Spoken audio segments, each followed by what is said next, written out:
Hi friends, இன்றைக்கி சூப்பரான ஒரு பாலாடை எப்படி செய்கிறதுன்னு தான் உங்கள்கிட்ட தெளிவாக ஷேர் பண்ண போகிறேன். ஃப்ரெண்ட்ஸ், உங்களுக்கு வீடியோ பிடிச்சிருந்தால் லைக் பண்ணுங்கள், ஷேர் பண்ணுங்கள், கமெண்ட் பண்ணுங்கள், நம்ம சேனலை சப்ஸ்கிரைப் பண்ணுங்கள்.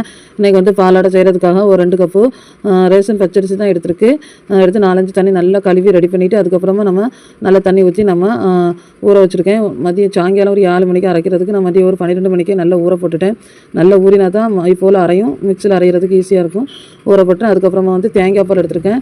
2 கப் அரிசிக்கு வந்து சின்ன தேங்காய் இருந்தால் ஒரு தேங்காய் எடுக்கலாம், பெரிய தேங்காய் இருந்தால் ஒரு முக்கால் தேங்காய் நீங்கள் எடுத்துக்கிடுங்க. ஒரு முறையும் கொஞ்சம் கூடையும் திருப்பி எடுத்துக்கலாம். இப்போ ஊற வச்சு அரிசி அந்த ஜாரில் போட்டுட்டு அது கூட நம்ம புளிஞ்சு வச்சுருந்து தேங்காய் பால் ஃபஸ்ட்டு பாலை தனியாக வச்சுக்கணும்.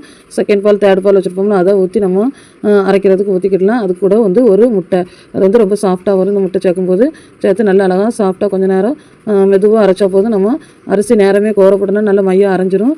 மாவு நல்லா திக்னஸாக இருக்கிறது உங்களுக்கே தெரியுது. இந்த ஸ்டேஜில் நம்ம எடுத்து வச்சுருந்தா ஃபஸ்ட்டு தேங்காய் பால் ஊற்றிடுங்க. ஊற்றி நல்லா மிக்ஸ் பண்ணி பாருங்கள். அதுக்கப்புறம் தண்ணி உங்களுக்கு தேவைப்பட்டால் செகண்ட் பால் தேர்ட் பால் அரைச்சிட்டு மீதி இருக்கும். அதை உங்களுக்கு எவ்வளோ தண்ணி வேணுமோ அதுக்கு தேவையாக வச்சுக்கிடுங்க.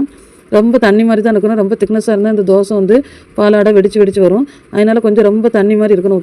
ஃபேனில் ஊற்றி அப்படி கறக்கும்போது அதே மாதிரி நல்லா தண்ணி மாதிரி ஓடணும். அந்த ஸ்டேஜில் வச்சுக்கணும். அதனால் தோசை வந்து சாஃப்டாக வராது, கீறி வரும்.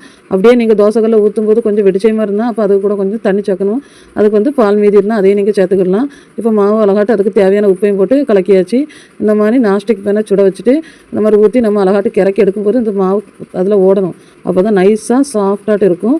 இந்த மாதிரி ஊற்றி ஒரு 10 நிமிஷம் மூடி போட்டுக்கலாம். ஓப்பன்லேயே வச்சு நம்ம எடுத்துக்கிடலாம். சூப்பரான ஒரு பாலாடை ரெடி ஆகிட்டு நல்லா ஒரு சொலவில் இந்த மாதிரி கமத்தி தட்டிட்டிங்கன்னா அதை ஆறிடும். அதுக்கப்புறமா வந்து அதை 4ஆக மடித்து எடுத்துக்கலாம். நம்ம ஊற்றும் போதே தெரியுது இந்த மாவு எவ்வளோ தண்ணியாக இருக்குன்னு.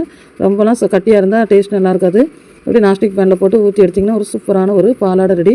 ஆறின பிறகு இந்த மாதிரி 4ஆக மடித்து காட் பேக்கில் எடுத்து வச்சிங்கன்னா நீங்கள் சாப்பிடும்போது எடுத்து வைக்கிற ஈஸியாக இருக்கும். இன்றைக்கி வந்து இதுக்கு வந்து சிக்கன் கறியும் பாலாடை இன்றைக்கி வச்சுருக்கேன். இது கூட உருளைக்கிழங்கு கறி, வேறு பீஃபு, மட்டன் எல்லாத்துக்குமே சூப்பராக இருக்கும் இந்த கறி, இந்த பாலாடை. ஃப்ரெண்ட்ஸ், வீடியோ பிடிச்சா லைக் பண்ணுங்கள், ஷேர் பண்ணுங்கள், கமெண்ட் பண்ணுங்கள், நம்ம சேனலை சப்ஸ்கிரைப் பண்ணுங்கள். சூப்பரான ஒரு பாலாடை ரெடி.